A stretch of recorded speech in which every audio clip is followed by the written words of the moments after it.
そうそうそう、それ。あ、いいと思います。パッと移動すると、めちゃくちゃすごいですね。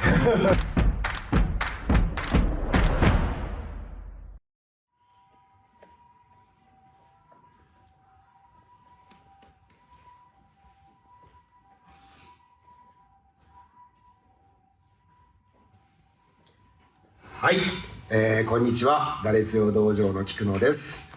今日はザ・ブラックベルトジャパンにお邪魔させていただきました。代表の釣谷博さんと、UFC ファイターの釣谷玲選手です。お願いします。はい。お願いします。お願いします。いや、とてつもなくいいジムですね。まあちょっと地方なんでね、結構こう広く取れるんでね。もう UFC ファイターが2人いて、で雷神で活躍選手たちがいて、もういっぱいのチャンピオンたちがいて、もう素晴らしいジムでね、ブランク本当にすごいなと思っています。ありがとうございます。で、先日のディープの25周年記念パーティーでお声かけいただいて、そうですね。で、ちょっと、空手に興味があるという。そうですね。はい。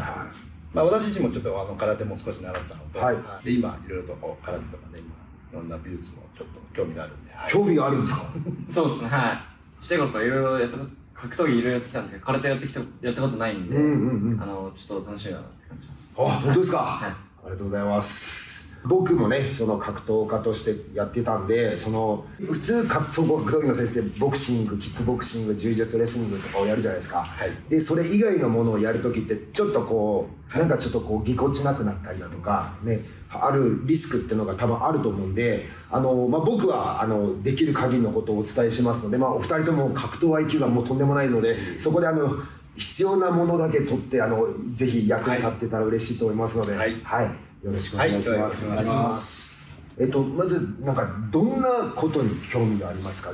もちろん打撃なんですけども、基本的にはやっぱ彼はレスラーなんで、打撃の部分がちょっと劣るところがあるんで、ずっとキックボクシングやったり、空手やったりとかいろいろしてたんですけども、その辺の打撃のところでこううまくタックルにつなげられるような、命名で使えるような打撃をちょっと教えていただきたいなとかちょっと思いました。わかりました。ちょっとやってみます。はい、お願いします。ちなみにですよ、レイ君ちょっと振らってもらっていいですか？はい。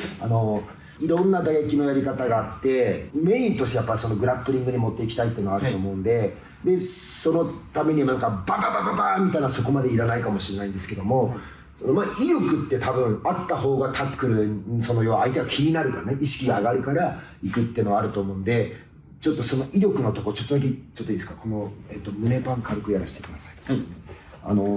空手とかで肩とかやるんですけど、それやると体がこうつながってる、こう普通こうやって分かれるんですけど、これも一体化させてこうやるとね結構重たくなりますよね。はい。なのでこういう手でポンってこう打つだけで結構ねやりになるからこうタックル取りやすいとか、そういうことは起きると思います。これっていうのはなんかその空手の型みたいなこうつなげる練習すると威力が出やすくなります。ちょっと向かい合ってもらっていいですか？サウスポーですね。はい。フレームですよね。この例えばどんどんのレベルが上がれば上がるほどほんのちょっとしたこういうので人ってこう反射を起こしますよね。来るって感じると、なるべくこれが動かずにこういう風に動かれた時にあんまりこう反応が起きない。このでかいものが近づいてくるのって人って怖いんで、でもこれがあんまり動かずにギリギリまでこういう感じで、そうすると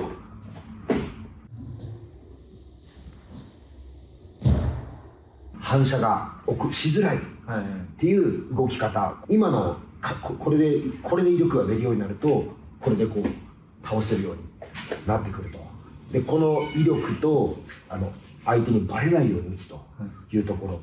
あともう一つがバレないように近づくですよね。こう、地面蹴るっていうのは早く動くためにいいことなんですけども、どうしてもこのさっき言ったようにこの起こりっていうんですかね、このスタートが分かってしまうっていうのと、その人って力みなんかこうグッっていうこういうのでもう無意識レベルで多分すごく察知するとね、情報をこういうグッグッっていうのがね、でそれがあるとその怒りっていうのが出てくるので、まあこういう感じですよね。この何もこういう感じ。そうした時にこの動きだと多分スタートが分かるから、ここで到達するからこれバチッと合わせようってかってね、こう計算がしやすいんですけども、そのスタートのグッっていうのがないんですよね。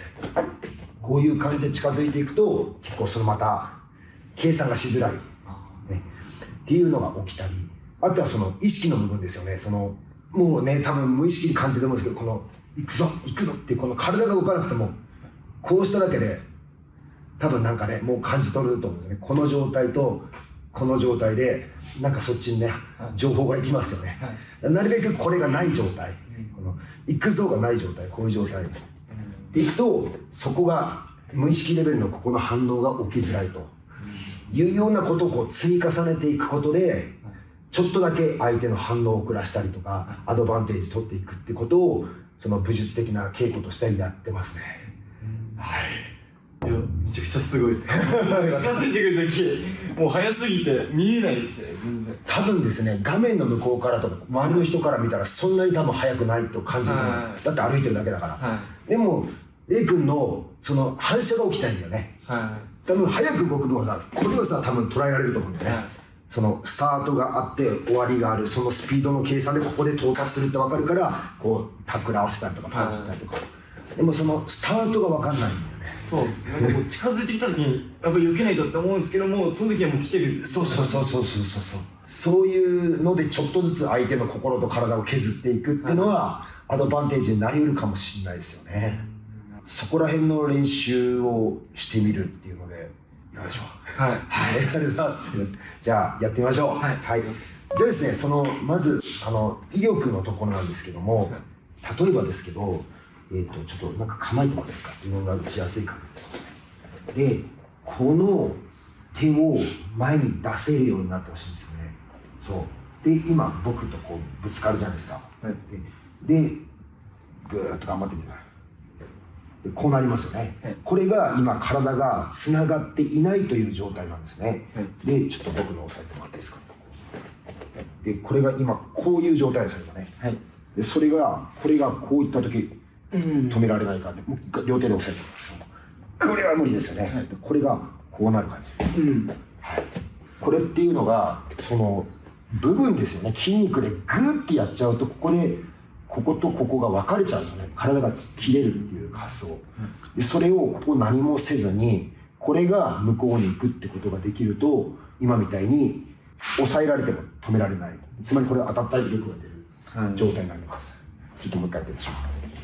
最初にやるかきますね。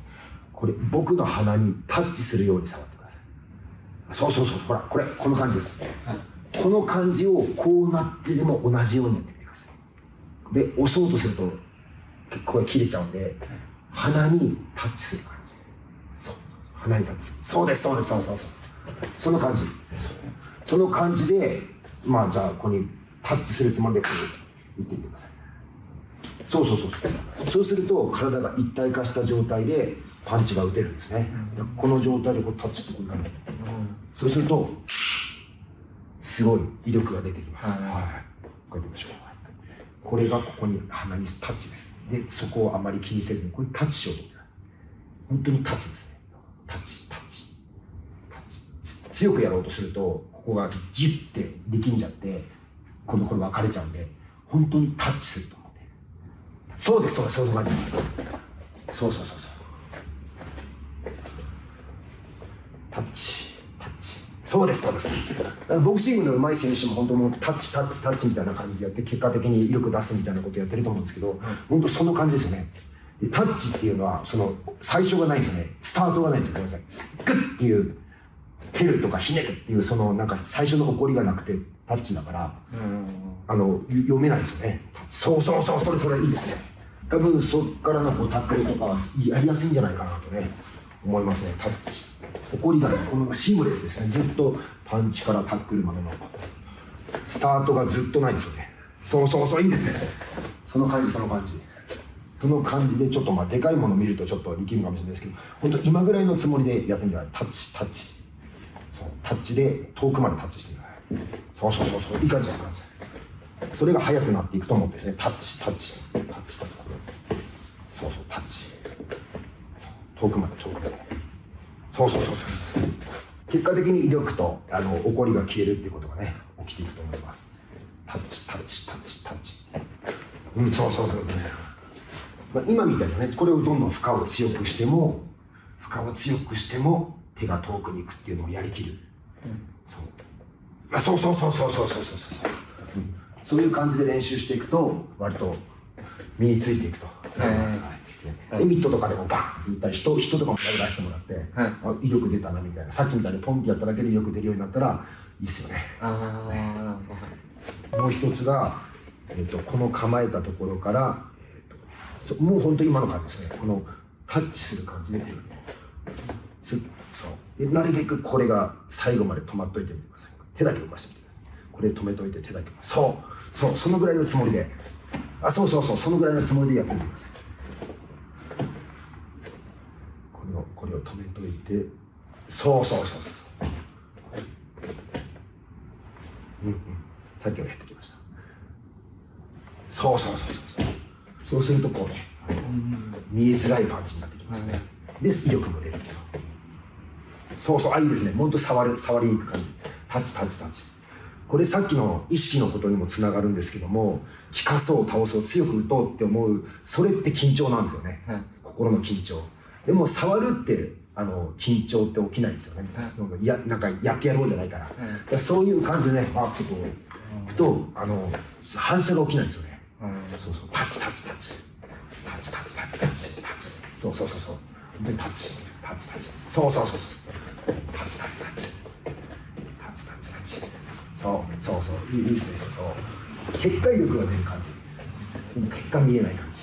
あとは前に行くときにさっきも一緒で、前に行こうって思うと前に行くっていうこの緊張テンションが相手に伝わって、これにこうまた準備が始まるんですね。で前に行こうと思うんじゃなくて、この前足の力が抜けるって思うこと、そうした時ってね、なんか準備が起きないんですよね。これには準備するんだけど、これは別にね嫌じゃないから、人ってすごくこう情報を受け取っていて、そうこっち向きのエネルギーに対してやっぱ自分に何かベクトルが来るとやっぱ怖いから準備が始まるんですよね。反射が起きる。でもこっち向きじゃなくて、僕こっちのこれを緩めてるだけなんで別にレイ君関係ないんだよね、これね。そうだから嫌じゃないんですよね。これに対して別になんかね危機感を感じない。それで近づいていってこうやっちゃうみたいな。ちょっとずつ相手の情報を減らしていく。前足が外れておっとみたいな感じ。スッとそのぐらいの感じで。このストッパーが外れる感じで、止めてるものが外れてこう重心の前にスーッとこう崩れていく。そういよいよ本当だ、歩く感じだね。もう歩くぐらいの感じ。そうするとこっちはなんか準備が始まらない。そのぐらい。多分緩急だよね。レイ君の普段の多分そういういいスピーディーな動きの中に急にカンかな、これ入るとバグ力になるのね。そうもうリズムがスタートが分からなくて、こっちにベクトル向けずにもうそれ外れるだけみたいな。気がついたのがいいね、そういうふうにベクトルを相手に向けずにこう入っていくということ、あとは心の部分ね。さっき言った通り前に行こうとか聞かそうとかって思うともうこっち準備始まるんだよね。まっすぐ立てる。この状態の自分の中の状態ちょっと感じといてね。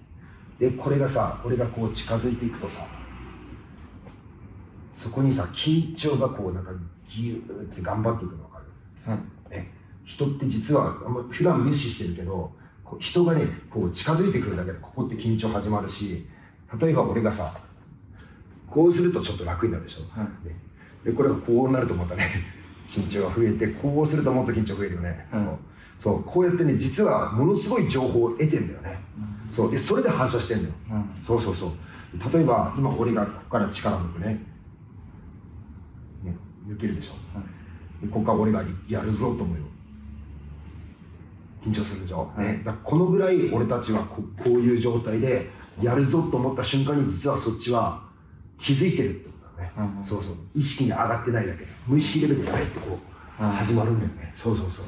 だからこれが緊張しないまま入っていけたら相手は反応しづらい、目の情報は確かに見えてる、近づいてくると思うんだけど、人ってね実はこっちの方が優先されるんだよ。なぜならなんかこう緊張とか触覚情報っていうの、例えばだけど俺が近づいていくっていうのは見えるよね、でも例えばさ、ここ触られた時で、これ触られた状態でさ、こうしたらほら近づいてくるって分かるよね、でも触った状態でこうなった時にさ、ちょっとバグった感じしない、ね。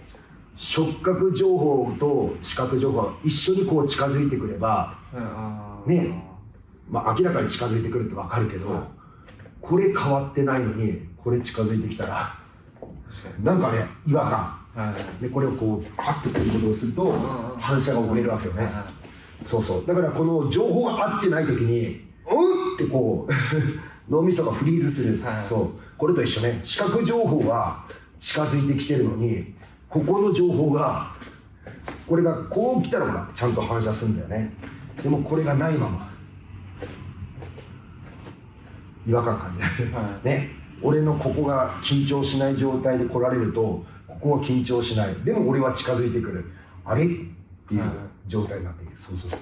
そうやってちょっとずつこう相手の情報をバグらしていく、でそのズレがどんどん多分アドバンテージね、いろんなものがあれって言って脳が疲れると体疲れてってね、そうそうそうなってくると思う、ちょっとですね。ちょっとやってみようかなというと、一回そこをさ緊張させ、なんかやるぞと思ってて、そうそうほらこうやって伝わってきた、そうでそこから、心をさすごいこう静かに穏やかにするから、そう抜けてきた、そういい感じか。じゃあね、その抜けてる状態のまま俺に近づいてきてほしい。じゃあもうこの辺からこうね、これがじゃあちょっと一回近づいてきて、そう今ほらグーってこう入ってきてね、まあ普通はそうなんだね。どうしたって俺に近づくってことは緊張が起きるんだよね、そうでそれを自分の中でこう沈めながら入ってくる、呼吸をしながら、うまい、あいいね、かなり良かったよ、こういう感覚でやっていくと相手の情報がすごいバグるから、タックルとか打撃もやりやすくなると思う。戦ってる時もこのもうだからもうレースなもう普通のこの感じってことですよね。そうね、だから混ぜてもいいよね。行くぞといきなりフーってこうなるほど。俺は武術が専門だから今はね、なんかもう目つき筋的な頭突きと何でもありだと、もう最初からなしの方がもうなんか効果的なんだよね、だからそれは混ぜってことはあんましないんだけど、でも格闘技の中においてはもうスピードもパワーも必要だから、混ぜるとまた効果的かもしれないね。これが今普通の、今なんか普通にこう、これ普通になんか見えるよね、これいかに早く動いても多分反射しやすいと思うんだけど、これがなくなっていくね、こういう状態、なんかバグルが残ってるんだけどいなくなる、こういう状態。確かになんか自然となんかつながるです。なんか近づいてくるから。なんかねバグってるよね。ここから俺入れるよ、普通の状態いるよ。見える感じだから。ね、いなくなるよ。こういう状態。まあこういう情報戦にちょっとずつこう優位を立ててると結構いろんなことがやりやすくなるかもしれない。なんか今まで考えたこともなかったそうなんでめっちゃすごいです。なんか武術ってさ、要はルールがないもんだから、目つきってこれ終わるじゃん。もしくは刃物で交差されるから、ほんのちょっとした情報に敏感にならないと、物量勝負じゃなくなるんだよ。パワー、スピード、スタミナよりも、俺がこう刺してくるってのを早めに察知してさばくってことの方が重要で、だからそこの、武術の良さをぜひね、ちょっとね、格闘技でも生かしてもらえたら、嬉しいです。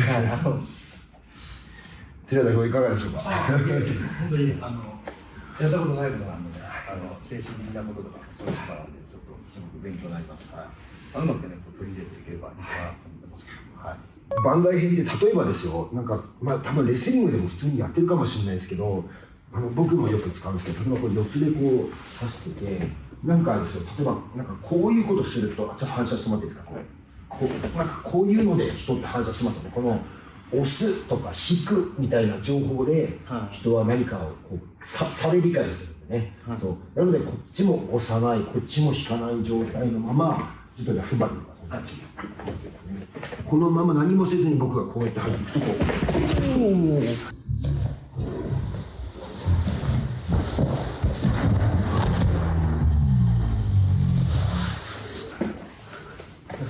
う、ね、情報がないからね、あれってなっちゃう。ちょっとマウント取ってもらっていいですか。これもやっぱ一緒で、グッてこれでバランスを取りますよ。これってやってもこのベクトルに対してしっかりバランスを取って、こうなる。この起こりっていうのかな、このエネルギー源が分かると人って反射がちゃんと起こせるんですよね。このエネルギー源がなくするこの全身を一つにしちゃうと、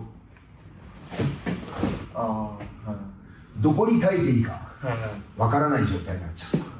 これも当然ね、もうレイ君だったらすぐ切り替えてこういろんなことでまた対応すると思うんですけども、ほんのちょこっとそこで相手の崩しができたら、いろんなところで多分アドバンテージがね取りやすくなるかなと思いますね。サイドを押さえてもらっていいですか。でも普通にこうは顔とか押しますよね。で顔を押してきたら、顎引いたりしますからね。どうしますかね。こうね。で普通のパワーだとこんな感じですよね。グッて感じで、これが今みたいな感じでこう来られるとほらしんどくないですかね。そう全局面でこういう反射できないエネルギーを与えられるとうわーってなるんで、なんかちょこっていう小技というかね、プラスアルファになるかなと思います。ありがとうございます。なんか疑問点とか気になるところとかないですか。自分まだ初めて聞いたばっかなんで、なんかもう全部が疑問だらけなんですけど、どうしてもなんか力んじゃうです、なんかさっきのそういうのはなんかどうすればなんか力めない、あれですね、抜くってことですよね。そうなんですけど、結局力んだ方がいいっていう経験があるんですよね。無意識でその方が力の足し直した方が強いという経験があって、だからいざって時はそれを使うと。でそれをそうじゃない方が強えじゃんっていう経験を積むことで、試合中でもいざって時でも勝手にそれを選択する。人って無意識っていっちゃいいやつをやってくれるんですよね。で意識がある意味それを邪魔するんで、無意識レベルでこれがいいと納得できるように練習しておけば、それをやってくれるはずですね。さっきみたいなこうした方が本当動いたみたいな成功体験を積むことが大事ですよね。ファーストコンタクトで、このストレートとかっていうのはなんとなくちょっと分かるんですけど、例えばケージギアとかでフック系とかの回転系のパンチも同じなんですか。同じですね。手を動かせばそこにもう威力が乗っちゃうので、さっきみたいにもうこれで効くんで、ですね、もう本当内ベタ関係なくて、これで威力が出ますね。どうしても力むじゃないですか、そこは。力みますよね。膝切りっていうのは。普通にこう手だけ打つ、これでこうよく出るのと、あとはここを鉄みたいにしてこっちを動かしちゃう。一般的なボクシングはそうですよね。なんかここをちゃんとこうつなげて地面蹴る腰ひねるこう打つ。どっちでもいいですよね。ここがこうなるのが問題なんですよね。力がこう逃げるのが。それをちゃんと閉じ込める。力が逃げないように閉じ込めて、こういう状態、これね、で、こうですよね、これ。これが、この地面蹴るとか腰ひねるが、こうなるのが問題なんですよね。要はこれ前に行ってるのに、これが後ろに行ってるみたいな。で、それが、このエネルギーを軽くね、このように、逃がさずそういう練習をしていくとガンもう全部そうですよね。力を逃がさないってことは自分ですとか痛くないです。これいわゆるゼロインチですよね。このついた状態、普通だとこの蹴るひねるをこうなって踏ん張ってもらっていいですか。こういう感じですよね。普通は蹴るひねるでこうたわんでグッてこういう感じ。それをこれが逃がさずにこういくと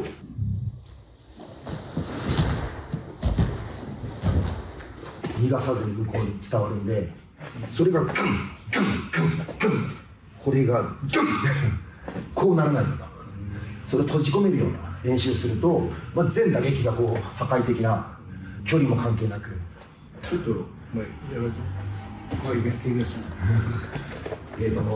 ブレイキングダウンからブレイキングダウン、それが違う。あ、そうか、この間いた、あ、そうだ。ライジンに出てます。あれ、この間激突いた。あ、いました。はい。だよね。あ、そうだ。あ、激突でめっちゃかっこいい。スパイルあれやってるね。そうだ。そう、俺もあの時ゲストで行ってさ。そうだったんですね。いや、二人ともすげえなと思った。ありがとうございます。かっこよかった。ありがとうございます。ありがとうございます。あ、ごめんな。すごい。そうか。激突で、そうだ。はい。まあ自由にちょっと。まあ試合からは試合前なんで、彼はまあ団長なんで。今の感じ、ちょっとじゃあ、はい。今こう手を動かすっていうのでこう。そう、はい。で、今度は地面を蹴る腰ひねるを、普通だとこんな感じよね、こんな感じ。これを逃がさずにこう。やば。めっちゃ中に来る。そうですね。逃げないとこんな感じになるんですよね。これがね、足でもそうなんですよね。例えば、普通はこんな感じじゃん。はい。関節で逃げるんだね。こういう感じ。結構強くこんな感じで。これをこう逃がさずにこう。シャッポッシャッポッシャッポッ。くそ痛いこれ。バカ痛いんだけど。これでも結構嫌がらせできるんで、痛すぎる。こうしてこう安全圏からすごい中にめちゃくちゃそうですね。開きますね。力が逃げないってそういうことなんですよね。なんかこういうアクション投手なんかもこうちょっと踏ん張ってくれる。はい。こうなんですよね。僕今こっちベクトル向けてるんですけど、彼の外力が反力がこう来るので、それにこう構造が負けてしまう感じですね。こう力が逃げち、ここに逃げるわけ。それを閉じ込めれたら、僕のこの下に行くというエネルギーがこう相手にこう伝わっていくという、これとまた同じことですよね。この膝を伸ばすというエネルギーを僕らは股関節とかでこう力逃がしちゃってるんで、それを逃がさずにポンと伝えるから、ポンとこれでその威力が出る、突きでも何でもですね、こうパッと触ったこれがこうなるからいかんので、これがこうなれば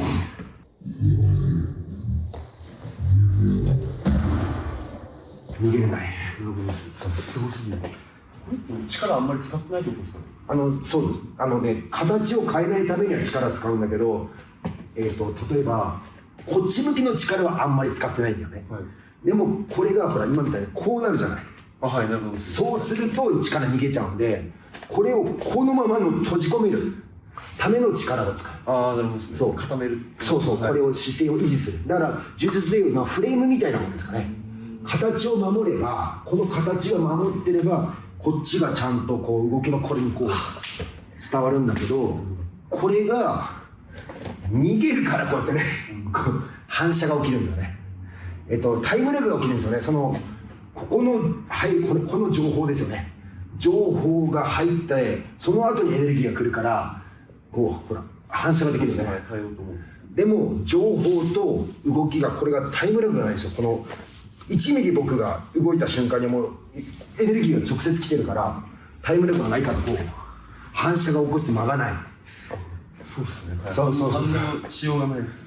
相手に反射させないことでパワーで勝ってなくてもこうアドバンテージ取る可能性があると。0から100みたいな。あ、そう、0、100です。そうです。そう。その途中がないからこうどこで反射していいか分かんないっていうね。そうですね。怖いな。怖いですね。独特な。僕がその MMA のやってた頃はまだまだ本当に理解が浅かったんですけど、今の方が我ながらはるかに強い自信があって、そうぜひねそれを UFC に生かしてチャンピオンになってほしいですよね。MMA でもやっぱりそれは使える部分もあるってこと？いや身体操作なんで、さっきみたいに結局もうね相手を押すだとか投げるだとか殴るだとか近づくだとかそこら辺は一緒なんで。つうか多分やってると思うんですよね、ある程度。レスリングなんかもまさにそうだと思うんですけど、もうレスリングの上の人って達人もなんかこう合気道みたいになるじゃないですか。同じことを多分天才はこうやってるんですけど、それをこう誰でもできるようにしてるのがこう武術みたいな感覚を言語化して型にしたりとかして。あとはこう菊野さんっていうと三日月蹴りでこう、はい、こう倒してイメージがあるんですけども、その辺もちょっと今日はいろいろ指導してもらって、はい、三日月蹴り恥ずかしいですけどね、三日月蹴りに対してずっと何人も倒していいでしょうね。一つは三日月蹴り慣れてなかったってのがありますよね。MMA 界で三日月蹴りを使う人が少なかったんで、みんなあれなんでそれ倒れるのかみんな理解できないような状態だったということですよね。あとはやっぱ例えば僕極真空手をやっていた時に顔面パンチがなかったのしタックルもないので、やっぱこういう感じの構えですよね。その時使えなかったんですよね、こう怖くて。でもそうやって顔面パンチ上がってタックルもなるってなると、もうちょっとここの隙間が空くのでやりやすかったです、ちょっと考えて。なのでどうしてもね、こういうのがあると、ここの隙間が空くので、これをこうやってこう蹴るということはやってますよね。あとは蹴る自体はね、今だったら肝臓ですよね。左でこう蹴る。あとはみぞおちですよね。この急所、やっぱこういうところを蹴ってもあんま効かないんで、みぞおちとレバーを狙うってことをやってました。あとは、チラシですよね。例えば上をこう混ぜたりだとか、こういうことですね。こういうちょっとしたこれを見せてこういったりとか、ことはしてますね。あと僕スイッチをよく多用してましたね。はい。やっぱり右利きの人が多いじゃないですか。はい、そうですね。で、彼は左利きなんで、なんで、やっぱり意外と使いやすいですよね。そうですね。あれ、菊田さんは基本的には遅い。僕は確かに右利きなんですけど、極真空手もやってるし、柔道も右利きってこうじゃないですか。で、極真もあんまりこういうのがあんましなくて、こういう感じなんで。あんまり右左っていう概念がなくて、相手によってその時で、例えば相手のジャブが上手だなと感じたら、ジャブってのが僕のこの中心を捉えてる状態が非常に嫌なんですよね。だからジャブが上手い相手には僕はこうしますね。そうするとジャブが僕の中心を捉えられないので、これをあまり無効化しやすいで、こっちから入っていくってことをね、やってました。僕、初見の相手は結構ハスに構えること多いですね。一番速い攻撃ですね。近くて速い攻撃をどういうスピードで来るか分かんないので、まずはこっちでこう様子見て、どういう状況か見て、こっちの方が、例えば僕は右のストレートにここで合わすの得意だったんで、こっちの方が合わせやすいなと感じたらそうするし、ちょっとこれジャブ鬱陶しいなと思ったらこっちから入っていってこういくような感じで、その時の、やりやすい形でやってましたね。2人とも極真やったんですけど、三日月蹴る時のその指をちょっと教えてほしいんです。もうでも本当前蹴りと一緒ですよ。そのと一緒。当たった瞬間ちょっとどこまで止めてもらっていいですか。こんな感じですね。その母子球というか、その指の裏を刺してる。そうですね。やっぱ突き刺すような感じ。その先を刺してるわけだね。僕はそこまでは期待なかったですね。あれは怖かったですね。でもやっぱこれでも結構怪我しますもんね。肘が当たる。いやもう地獄みたいなことなんとかありますよね。もうあんまり気にせずにですね、もうただ前蹴りをこう斜めに蹴るぐらいの感じで。いいと思います。いいです。いろんな蹴り方あるんですけど、今結構こっちにこう返してるんですけど、引くのはですね、やっぱこういう角度を引けますよね。下から。そう。なんか抜いたように蹴らないですか、こうポーンって。そうでもないですか、こう腰入れないでもう本当にそれね、そういう意味では本当いろんなやり方があるというか、状況に応じますね。こういう脇が締まってるような相手に対しては、こっちから蹴った方がいいですね。だからこっちからこう蹴ったりとかもするし、これが空いてたらここに滑り込ましてポンと蹴ることもあるしっていう、その隙間にこう刺していく感じですよね。実際これってこんな威力いらないですよね。急所なんでポンってやればいいんで、このスナップをこうポンとこう刺した感じで、ちょっと嫌だなと思わせるだけで多分ね、こうタックルとかパンチにつなぎやすいと思うんで、ちょっと気にするぐらいの感じでいいですね。ポンポン。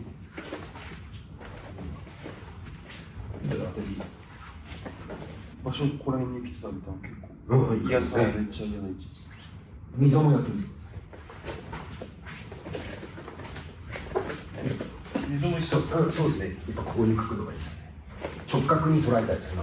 直角なんだけどちょっとその下から内臓を下から入れる感じ。横角膜を。結構このこうちょっと前に来てポンと前足で。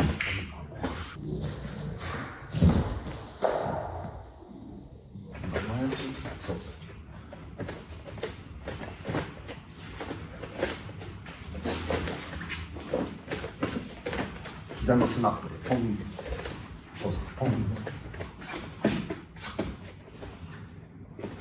僕も現役でいうとサウスポーで空手やってたんですけど、はいまあ、ここ前結構聞かせてたんですけど、その前にこういうとこ蹴ってたんですよ。はい、これ意外とこう僕は結構得意してたんですけど、はいはい、基本的には内股のローはどこいや、場所としてはやっぱこの辺が一番あれですよね。そのつなぎ目ですよね。ここ痛いですよね。痛いですね。ここはやっぱ鈍いんで、ここの方が破壊力ありますよね。最近はね、このカーフ。そうそう。だから僕はもう自然にこっちにこう蹴ってたんですけども、最近はカーフが流行ってるから、こっちやる場合もあるじゃないですか。はい。そこもあれですか、やる時あります。そうですね。さっきも言った通り、もう僕これで効かすんで。もう本当なるべく遠い方がねこっちのリスクは少ないんで、こういう感じのやったじゃない、これよりもこっちの方がリスクは少ないんでね、数センチ、そうそれは関節蹴りじゃなくてすねを蹴る。そうですね、もう本当これでねやるんですよそうこれでちょんって言ってこうやっていくようなこともやりますね。どこで今のは本当前蹴りみたいな感じ、こういう感じですよ、こういう感じ、こういう感じでもうちょこんとこうつくんですけど、これ効かせる練習はしなきゃいけないですけどね、ある程度。これで普通にもう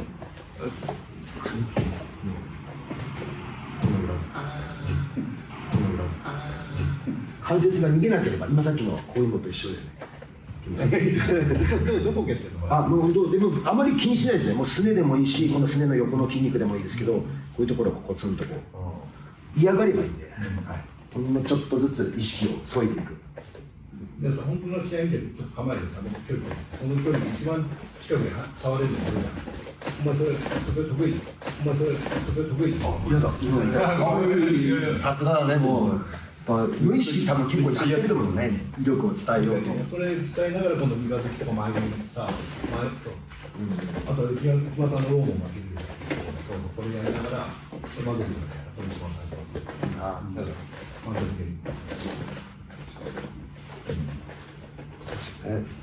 そうやって本当倒そうと思わなくていいというかね、ちょっとずつアドバンテージを取っていって組み立てていくですよね。リスクを犯さずに。まあもちろんね、これ反復がもちろんそうですね。やっぱりその威力が上がれば上がるほど相手が気になって他のが生きてくるんで、そういう練習と両方ですよね。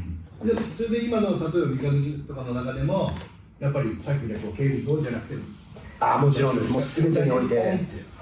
逆に言うとペイントのところではこのめっちゃ出すんですよ。気を出すんです。こうやってね、行くぞってこのもう意識をバーンとぶつけちゃって、でバーンぶつけてもこっちみたいな感じですね。その意識ですごい操作しちゃう。こっちに意識ぶつけたままこっちに何もない、自分が忘れてる状態で蹴るとか、もうその本当最初からこのまま入っていくとか。この僕ら意識っていうものは見えないもんだから無視しちゃってるんですけど、でもすごくそれで僕らやり取りしてるんで、それをうまくやるとまたね、ちょっとこうスピードを超えていける、反射神経を超えていけるっていうのが起きますよね。もう一回だけじゃあちょっとさ、パンチをさ、無意識の状態から受けてみた。これですね。これがこうもう情報になるんで、これないままこう入ってくる。ね。よく空っぽのまま。めちゃくちゃ怖い。やばいこれ。超怖い。なんか人ってやっぱその分かってることってね、そんなに怖くないというか、早くても。でも未知のもの、分かってないものはすごい怖いですよね。そういう状態を作っちゃうのでね。計算ができないなんかわけのわからんもの。めちゃくちゃ怖い。本当気づいたらさっきレイさんが言う通りもう拳が目の前にある。そうだよね。お願いします。普通の感じだと、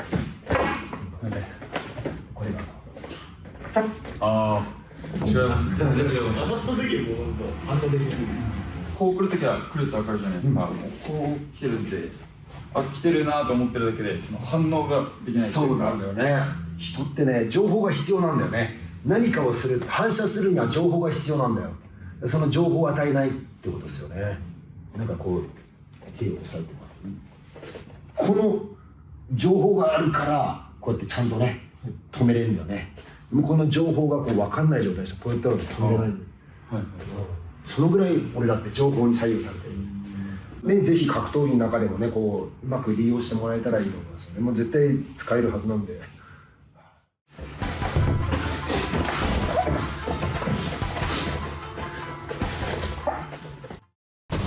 打率よ道場はリアル稽古は毎日、オンラインクラス、アーカイブ動画、教則動画もあり、各地で稽古会を開催。